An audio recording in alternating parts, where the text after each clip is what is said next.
आप सबको मेरा आदर भरा नमस्कार। स्वागत है आप सबका आपके अपने चैनल कुरुक्षेत्र संवाद में। मैं प्रार्थना करता हूँ कि आप सब सुखी रहें और भगवान की दया दृष्टि आप सब पर बनी रहे। श्रीमद् भगवत गीता के इस अलौकिक ज्ञान को जन जन, घर घर, बच्चे बूढ़े सब तक पहुँचाने के मेरे इस प्रयास में मेरा साथ देने के लिए मैं आप सबका एक बार फिर से धन्यवाद करता हूँ। आज के एपिसोड में हम अपनी कल की चर्चा को ही आगे बढ़ाएंगे, क्योंकि कल के श्लोक में हमने देखा था कि बहुत सारे महारथियों के नाम थे और अगर हम सबकी चर्चा कल के ही वीडियो में करते तो कल का वीडियो बहुत लंबा हो जाता। तो जैसा कि मैंने कहा था कि हम अश्वत्थामा की चर्चा कल के वीडियो में करेंगे, तो आज का वीडियो सिर्फ अश्वत्थामा की कहानी को लेकर होगा। अश्वत्थामा की कहानी बहुत ही दुख भरी कहानी है, पर उसको सुनाना जरूरी है क्योंकि इससे हमें धर्म और अधर्म की बहुत महत्वपूर्ण सीख मिलती है। इससे हमें पता चलता है कि किस तरह बड़े से बड़ा आदमी, बड़े से बड़ी हस्ती भी कई बार गुस्से में कुछ गलत काम कर जाती है, जिसका उसे सिर्फ पछतावा ही नहीं होता बल्कि दुख भोगना पड़ता है। बस ऐसी ही कुछ कहानी है अश्वत्थामा की। तो अश्वत्थामा पुत्र था द्रोणाचार्य का, था नहीं है क्योंकि अश्वत्थामा चिरंजीवी है। तो अश्वत्थामा पुत्र है द्रोणाचार्य और माता शीतला, यानी कि माता कृपि जो द्रोणाचार्य की धर्मपत्नी थी, उनका। कहते हैं कि द्रोणाचार्य ने भगवान शिव की तपस्या की थी और जब भगवान शिव उनसे प्रसन्न हुए तो उन्होंने भगवान शिव से वरदान मांगा कि मेरा जो पुत्र हो वो आपका अवतार हो। शिवजी ने द्रोणाचार्य की तपस्या से प्रसन्न होकर उन्हें ये वरदान दिया कि जैसा तुम चाहोगे वैसा ही होगा, तुम्हारा पुत्र मेरा अवतार होगा। तो अश्वत्थामा जो था, जो है, वो भगवान शिव के रुद्र रूप का अवतार है। भगवान शिव के दो रूप कहे जाते हैं, एक शिव और एक रुद्र। शिव यानी कि स्थिरता, शांत, जब वो अपनी उपासना में समाधि लगाकर बैठे होते हैं तब वो शिव होते हैं। पर जब उन्हें क्रोध आता है और जब वो विनाशक बन जाते हैं और अपनी तीसरी आंख खोल देते हैं तब वो रुद्र रूप धारण कर लेते हैं। तो अश्वत्थामा भगवान शिव के रुद्र रूप का अवतार था। तो जब वो पैदा हुआ तो उसके मस्तक पे एक मणि लगी हुई थी। जहां पे भगवान शिव का तीसरा नेत्र होता है उस जगह पर उसको मणि लगी हुई थी और उस मणि की वजह से उस पर भगवान शिव की यह कृपा थी कि जो चीजें एक नॉर्मल इंसान को, एक आम इंसान को परेशान करती हैं, जैसे कि भूख, थकान, प्यास, बीमारी, ये सब चीजें उसे परेशान नहीं करेंगी। वो बहुत ही बलवान होगा और द्रोणाचार्य से अस्त्र शस्त्र की विद्या सीखकर वो बहुत ही तेजस्वी योद्धा बन गया था। इसके साथ साथ अश्वत्थामा चिरंजीवी भी था, यानी कि मृत्यु उसे नहीं आ सकती थी। तो जो एक इंसान सपने में सोचता है कि मेरे पास ये सब चीजें हों, मैं कभी बीमार ना पड़ूं, मैं कभी थकूं ना, मैं कभी प्यासा ना मरूं, मुझे कभी भूख ना लगे और मैं कभी मरूं ना, वो सब वरदान अश्वत्थामा के पास थे। महाभारत के युद्ध में क्योंकि द्रोणाचार्य कौरवों की तरफ से लड़ रहे थे तो अश्वत्थामा भी कौरवों की तरफ से लड़ रहा था, क्योंकि ऑब्वियसली वो अपने पिता के खिलाफ नहीं लड़ सकता था। अब युद्ध के नियम जो थे, जो भीष्म पितामह ने बनाए थे कि एक महारथी से एक महारथी लड़ेगा, सूर्यास्त के बाद युद्ध नहीं होगा, आप किसी के खेमे में जाके किसी पे हमला नहीं कर सकते, इस तरह के बहुत सारे नियम थे और इन नियमों को दोनों ही पक्षों ने बार बार तोड़ा था, चाहे वो कौरव हो और चाहे वो पांडव हो। इसी तरह नियम को तोड़ते हुए अभिमन्यु की हत्या की गई और इस बात से गुस्सा होकर पांडवों ने स्कीम बनाई कि हम द्रोणाचार्य का वध करेंगे। हुआ ये कि पांडवों ने अफवाह उड़ा दी कि अश्वत्थामा मारा गया। यह खबर सुनकर द्रोणाचार्य बहुत परेशान हुए और वो युधिष्ठिर के पास आए और उन्होंने पूछा कि क्या अश्वत्थामा मारा गया। तो युधिष्ठिर जो कभी झूठ नहीं बोलते थे, उन्होंने कहा कि हाँ, अश्वत्थामा मारा गया। पर जिस अश्वत्थामा के मरने की वो बात कर रहे थे वो एक हाथी था, जो कि युधिष्ठिर ने द्रोणाचार्य को नहीं बताया। इस बात से दुखी होकर और ये सोचकर कि मेरा पुत्र मारा गया है, द्रोणाचार्य अपने हथियार छोड़कर युद्ध क्षेत्र में जमीन पर बैठ गए। और इस मौके का फायदा उठाकर द्रुपद के पुत्र धृष्टद्युम्न ने, जिसका कि जन्म ही द्रोणाचार्य का वध करने के लिए हुआ था, उसने तलवार से उनके सर पर हमला किया और उनका शीश धड़ से अलग कर दिया। यह सभी घटनाएं युद्ध के 15वें दिन हुई थी और महाभारत 18 दिन चली थी। अब क्योंकि भीष्म पितामह की मृत्यु के बाद द्रोणाचार्य सेनापति थे, तो द्रोणाचार्य की मृत्यु के बाद कर्ण सेनापति बने और कर्ण की मृत्यु के बाद शल्य। पर जब 18वें दिन शल्य की भी मृत्यु हो गई और दुर्योधन भीम से द्वंद्व युद्ध में हारकर घायल होकर मरणासन अवस्था में अपने बिस्तर पर पड़ा हुआ था, तब उसने अश्वत्थामा को सेनापति बनाया। और अश्वत्थामा जो कि बहुत गुस्से में था कि जिस तरह से उसके पिता की हत्या की गई थी। अब देखो, नफरत नफरत को जन्म देती है। एक साइड से गलत काम हुआ तो दूसरी साइड ने उसका बदला लेने के लिए फिर गलत काम किया। अब उसका बदला लेने के लिए अश्वत्थामा फिर से गलती करेगा। तो अश्वत्थामा जो कि अब सेनापति बन चुका था, हालांकि वो लोग युद्ध हार चुके थे, पर अश्वत्थामा सेनापति था कौरवों का। तो उसने क्या किया, उसने एक प्लान बनाया कृपाचार्य और कृतवर्मा के साथ कि हम रात को पांडवों के खेमे में जाएंगे और हम सोते हुए पांडवों पे हमला करके उनको मार देंगे। कृपाचार्य जो कि धर्म की राह पर चलते थे, उन्होंने उसको मना किया कि ये गलत है, ये युद्ध के नियमों के खिलाफ है। पर एक धर्म ये भी था कि अगर तुम्हारा सेनापति तुम्हें कोई आदेश दे तो तुम उसकी पालना करोगे। तो कृपाचार्य ने विरोध प्रकट किया, पर जब अश्वत्थामा नहीं माना तो कृपाचार्य को मजबूरी में उसके साथ जाना पड़ा। अश्वत्थामा ने सेनापति के तौर पर आदेश दिया कि मैं पांडवों के खेमे में अंदर जा रहा हूं रात के समय, मैं सोते हुए लोगों को मारता रहूंगा, सोते हुए पांडवों को मार दूंगा, और अगर कोई बच के बाहर आता है तो उसको आप मारेंगे। तो अब अश्वत्थामा पांडवों के खेमे में घुसा और उसने सोते हुए लोगों को मारना शुरू किया। सबसे पहले उसने द्रुपद के पुत्र धृष्टद्युम्न को मारा, जिसने कि उसके पिता की हत्या की थी। उसके बाद उसने उत्तमौजा, चेकितान, शिखंडी सबको रात में सोते हुए मार दिया। और अंत में उसने देखा कि 5 लोग सोए हुए हैं जो पांडवों जैसे लग रहे हैं, उसने उनके भी अंधेरे में सर काट दिए। पर वो 5 लोग पांडव नहीं थे, वो द्रौपदी के 5 पुत्र थे। अब इसके बाद भी अश्वत्थामा का गुस्सा शांत नहीं हुआ, तो उसने पूरे पांडवों के खेमे को आग लगा दी, जिसमें कि बहुत सारी महिलाएं, बच्चे, बूढ़े, बहुत सारे लोग मारे गए। पांडव और श्री कृष्ण उस रात उस खेमे में नहीं थे और ये बात अश्वत्थामा को नहीं पता थी। यह सब करने के बाद वो भागा भागा दुर्योधन के पास गया और उसको खुशी खुशी बताया कि मैंने 5 पांडवों को मार दिया है, जो कि पांडव नहीं थे, द्रौपदी के 5 पुत्र थे, पर उसे लगा कि उसने पांडवों को मार दिया है। यह खबर सुनकर दुर्योधन ने एक खुशी महसूस की और अपने प्राण त्याग दिए। पर अब अश्वत्थामा को अपने किए पे थोड़ा पछतावा होने लगा, तो वो व्यास जी के आश्रम में पश्चाताप करने के लिए चला गया।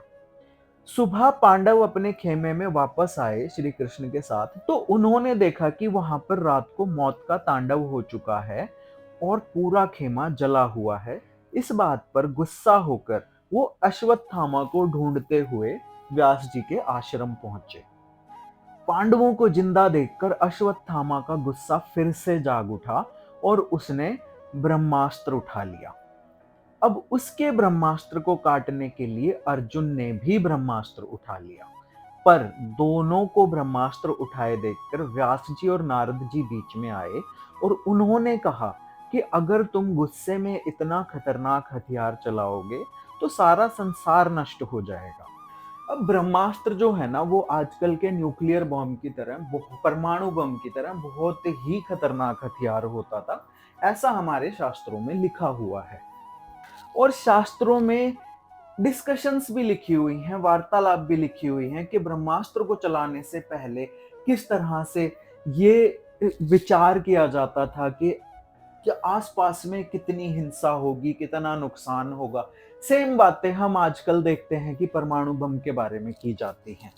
जितनी भी न्यूक्लियर ट्रीटीज हैं उनमें भी उन्हीं प्रिंसिपल्स पर, उन्हीं विचारों पर बात की जाती है, चिंता की जाती है कि अगर मैंने भी परमाणु बम चलाया और तुमने भी चलाया तो कितना नुकसान होगा, दोनों का नुकसान होगा, पूरी धरती तबाह हो जाएगी। इसी तरह उस समय के भी श्लोकों में हमें देखने को मिलता है कि ब्रह्मास्त्र के चलाने के ऊपर इसी तरह के विचारों के बारे में वार्ता की जाती थी कि इससे कितना नुकसान होगा। तुम सिर्फ अपने शत्रु को ही नहीं मारोगे, तुम आसपास के पशु पक्षी पेड़ पौधे जमीन मिट्टी सब बंजर कर दोगे, सब खत्म कर दोगे और कितने मासूम लोगों की जान ले लोगे। और यही डिस्कशन आजकल होती है परमाणु बम के बारे में। अब बहुत से लोग हैं जो रामायण महाभारत को एक कोरी कल्पना, एक मनगढ़ंत कहानी बताते हैं। पर अगर आप फिलॉसफी पे जाओ, आप विचारों पे जाओ, तो जो विचार आज तक हम नहीं सुलझा पाए हैं और आज भी हम एक दूसरे को परमाणु बम यूज करने की धमकी देते हैं, इन विचारों पर, इन बातों पर आज से हजारों साल पहले इतनी गहन चर्चा हो चुकी है। सोच के देखिए, जब तक बिजली की खोज नहीं हुई थी, किसी को नहीं पता था कि करंट लगना क्या होता है। तो अगर ब्रह्मास्त्र जैसा खतरनाक हथियार, विध्वंसक हथियार नहीं था, तो ये विचार, ये डिस्कशन कहां से आए कि इससे कितना नुकसान होगा, इसको यूज करने से पहले हमें सोचना चाहिए, कोलैटरल डैमेज की बात। तो अगली बार आपको कोई कहे कि रामायण महाभारत मनगढ़ंत कहानियां हैं, तो उससे ये सवाल जरूर पूछिए। तो अब नारद जी और व्यास जी के कहने पर अर्जुन तो अपना ब्रह्मास्त्र वापस ले लेते हैं, पर अश्वत्थामा के गुस्से का कोई अंत नहीं था। तो उसने अपना ब्रह्मास्त्र अर्जुन से हटाकर अभिमन्यु की गर्भवती पत्नी उत्तरा के गर्भ की तरफ छोड़ दिया, जिससे कि उसके अजन्मे बच्चे की मृत्यु हो जाए और पांडवों की वंशावली वहीं खत्म हो जाए, पांडवों का वंश वहीं खत्म हो जाए। पर श्री कृष्ण ने बीच में आकर उत्तरा के उस अजन्मे बच्चे को बचा लिया। पर अश्वत्थामा का ये गंदा कृत्य देखकर श्री कृष्ण के गुस्से की कोई सीमा ना रही। श्री कृष्ण को गुस्सा इसलिए आया, अब देखो, अश्वत्थामा ने बहुत गलत काम करे थे। उसने सोते हुए लोगों को मारा, उसने अपने मरते हुए दोस्त को झूठ बोला कि भाई मैंने तेरे दुश्मनों को मार दिया है। पर फिर भी श्री कृष्ण को गुस्सा नहीं आया, क्योंकि युद्ध चल रहा था और युद्ध में दोनों ही साइड से गलतियां हुई थी, दोनों ही साइड्स ने रूल तोड़े थे, कौरवों ने भी और पांडवों ने भी। तो श्री कृष्ण को गुस्सा नहीं आया। पर हद तब हो गई जब अश्वत्थामा ने एक अजन्मे बच्चे पर प्रहार किया, क्योंकि अजन्मे बच्चे को भगवान ने मां के गर्भ की सुरक्षा दी है और मां के गर्भ पर हमला करना सबसे घृणित कृत्य माना गया है। सबसे ज्यादा पाप का भागी बनता है इंसान मां के गर्भ पर हमला करने से।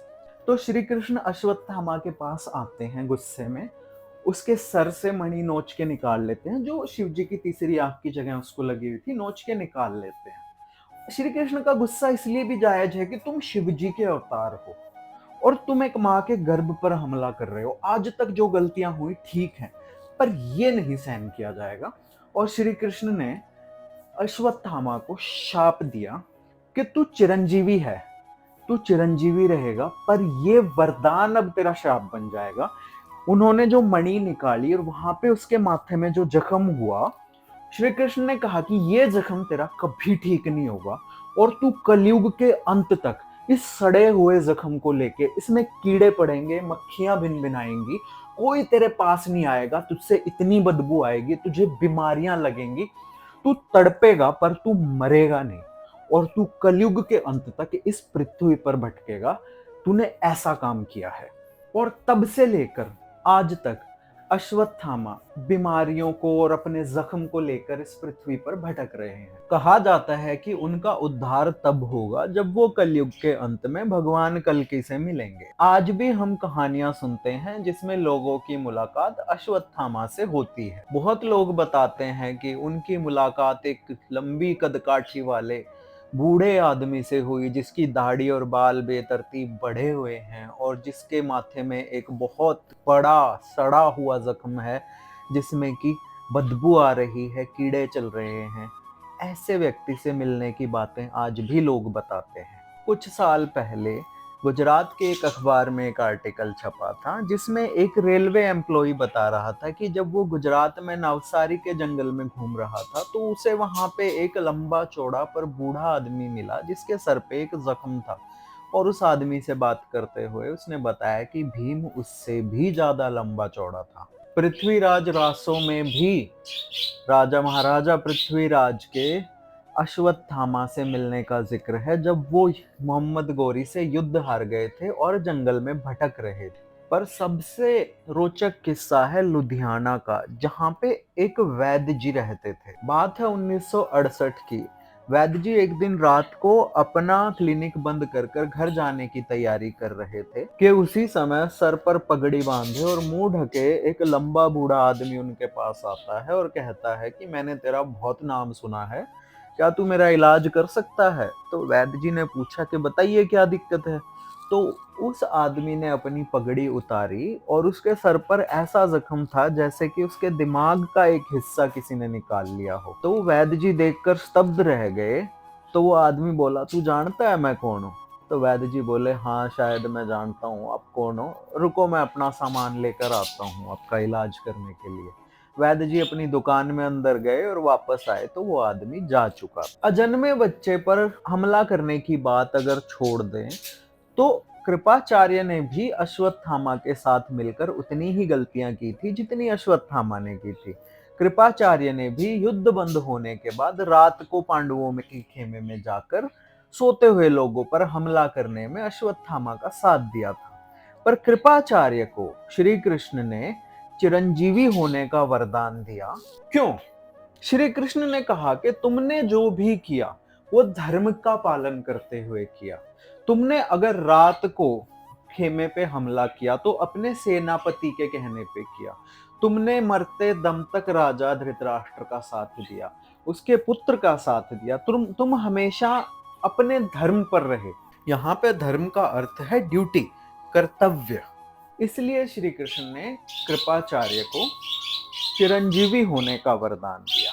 और जिस अजन्मे बच्चे पर अश्वत्थामा ने प्रहार किया था और जिसे श्री कृष्ण ने बचाया था, अभिमन्यु और उत्तरा का पुत्र, वो आगे चलकर कलयुग का पहला राजा बना जिसका नाम था परीक्षित और जो अर्जुन का पोता था। तो ये थी अश्वत्थामा की कहानी और आज का वीडियो यहीं समाप्त होता है। जय श्री कृष्ण, जय श्री राम।